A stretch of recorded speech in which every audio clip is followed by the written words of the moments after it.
Hello there, and welcome to Warbirds on Wednesday.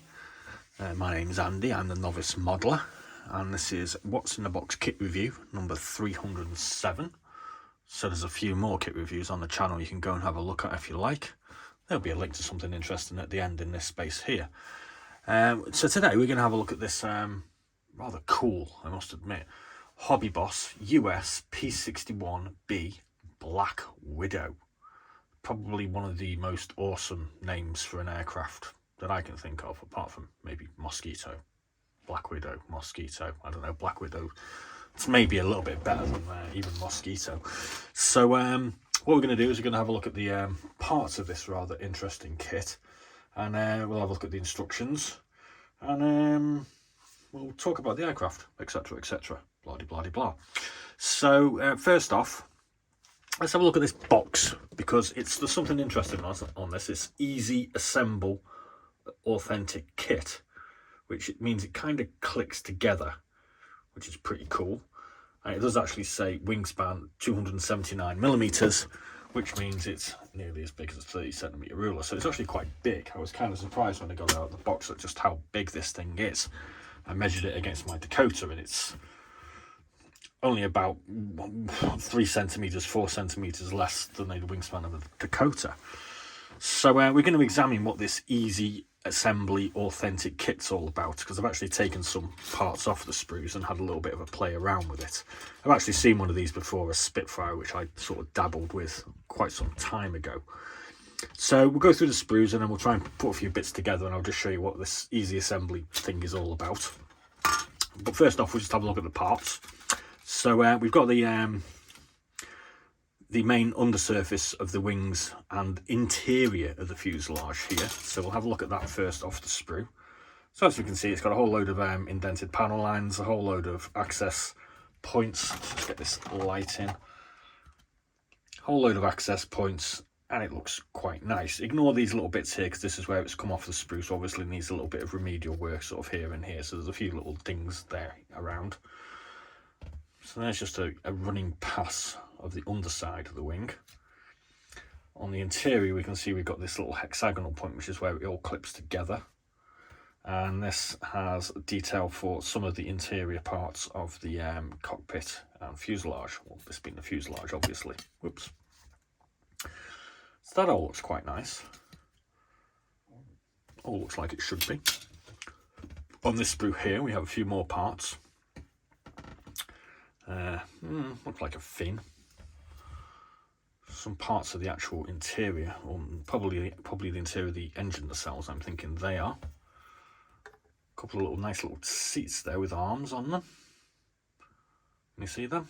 They're pretty cool, aren't they? No expense spared for the US Air Force. And there's a few more parts on the bottom.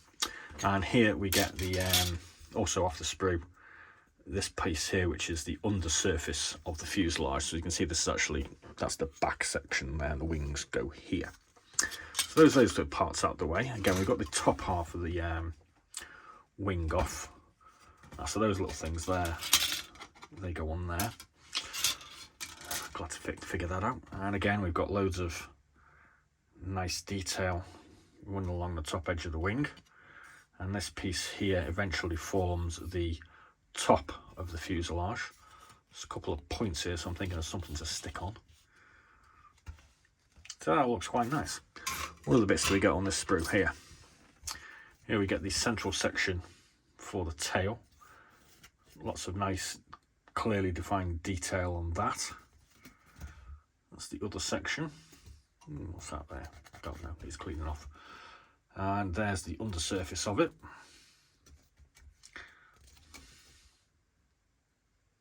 There we go.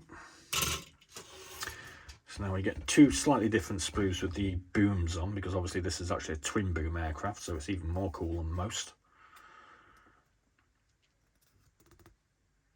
So our tail goes in. I have a load of panel lines and access points, etc, etc on here. Got some detail for the interior of the cockpit. That looks quite nice. Got our wheels, which are quite nicely detailed. And we have some small parts in the centre, and that is a alternate side of the one of the booms. I'm thinking these are the interior parts of the booms here. And then we have the exterior parts of the booms.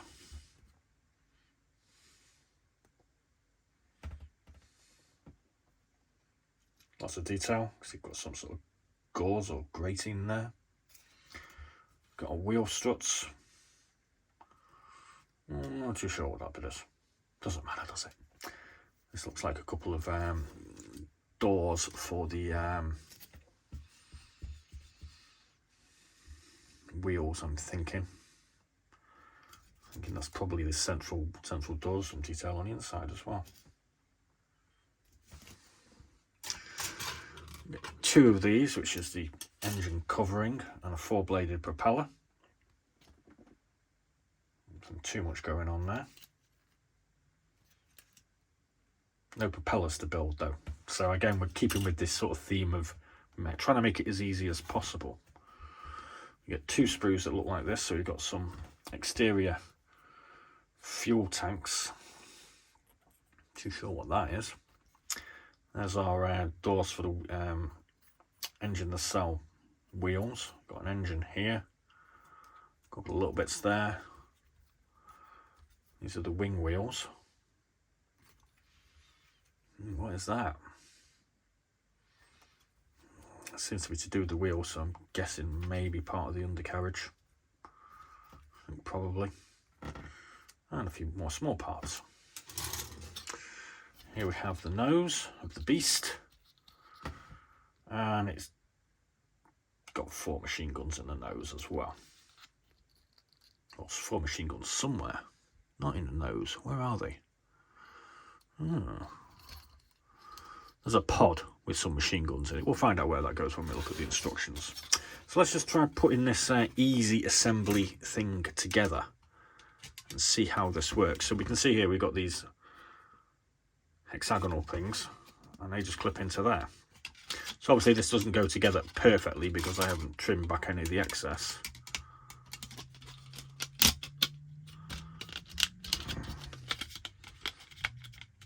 So when that's trimmed, obviously you get a better fit in it, but that glues together, a dab of extra thin, and your wings are together. That's easy. And this is part of the fuselage.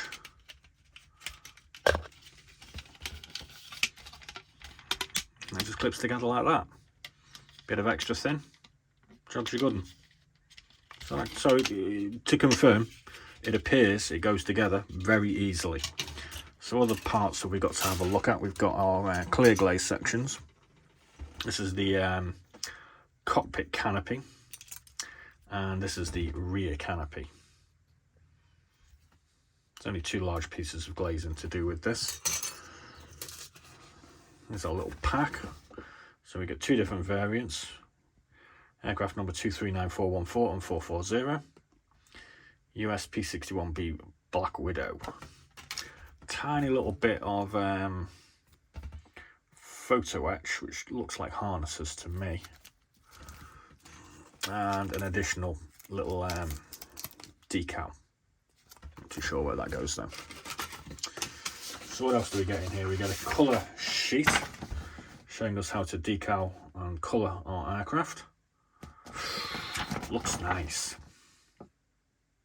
Plain black. Should be relatively easy to paint. No camouflage or anything. So we get a sprue diagram. And here we are, step 1.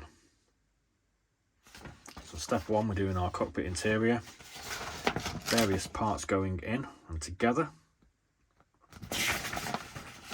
And step 2, sorry. Step 3, more cockpit interior. Step 4, more cockpit interior on the front wheel. Step 5, put our 2 pieces of wing and rear fuselage together. Attach those little exterior ailerons or flaps or whatever they are. Put our cockpit canopy on in step 6. Step 8 and 9 are the 2 booms and the necessary undercarriage mounting.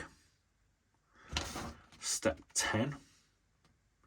Put the underpiece of our fuselage on with its wheel, and put the two booms in place with the rear tail. Step 12. Engines. Radar at the front. Oh, that's what these things are. They're like little rockets or something. Go on the outer wings. Put a couple of bombs on as well. Well, I didn't see those. A couple of bombs on. A couple of exterior fuel tanks. Doors for the undercarriage. Section 13. Oh, this gun pod goes at the top here, so that goes at the back here. Oh, I see. A couple of little bits to go on here, radio antennas and whatnot, and we're all done. You'd end up with something that looks a bit like this. Now, for those of you that aren't very familiar with the P-61, there's no actual interesting information with the kit, so we'll just read out the first little bit of Wikipedia, so we can get a bit of interesting knowledge on this aircraft. The Northrop P-61 Black Widow is a twin-engine United States Army Air Forces fighter aircraft of World War II. It was the first operational US warplane designed specifically as a night fighter. Named for the North American Spider, I'm not going to try that because it's Latin. It was an all-metal twin-engine, twin-boom design armed with four forward-firing 20mm 0.79 inches Sparno M2 autocannon in the lower fuselage, and four 0.50-inch 12.7mm M2 Browning machine guns in a dorsal gun turret. It was developed during the war, and the first test flight was made on 26th of May 1942. First production aircraft rolled off the assembly line in October 1943. Although not produced in large numbers of its contemporaries, the Black Widow was operated effectively as a night fighter by the United States Army Air Forces squadrons in the European Theatre, Pacific Theatre, China, Burma, India Theatre and Mediterranean Theatre during World War II. It replaced earlier British-designed night fighter aircraft that had been updated to incorporate radar when it became available. After the war, the P-61 was redesignated as the F-61 and served in the United States Air Force as a long-range, all-weather, day-night interceptor or air defence command until 1948, and for the 5th Air Force until 1950. The last aircraft was retired from government service in 1954. So there we go. That's kind of an interesting aircraft, and I thought I'd pull this one out because it's kind of cool. Everybody likes a twin boom, and I must admit, I'm kind of thinking this easy assembly thing is pretty good. I've got a few other easy assembly kits. The Spitfire that I dabbled with, paint-wise, it turned into an absolute dross of a nightmare. The kit went together really nice, so I think we'll have to try an easy assembly kit by HOBBYBOSS at some point very, very soon. Maybe this one because it's so cool, and we'll give you an update on how well these things go together, but I'm suspecting that they go together quite well. Price wise for this, you're looking $26.95 currently on eBay in the UK with the postage, so it's relatively well priced. History of it: tooling, new tooling in 2017, so it's pretty new. Some new parts added in 2018, and that's it. There's just 3 kits available in this particular US P-61B type, and this is the one that I have in black because it's a Black Widow. So thanks very much for watching. Please do like and subscribe, and do remember to give us the old thumbs up if you like what's going on. Kind of hope you do. Hope you do give us a thumbs up. And there's a link coming up now with something interesting else for you to watch. So thanks very much for watching. Please do like and subscribe, and as always, be seen ya, and cheers in a San Miguel glass.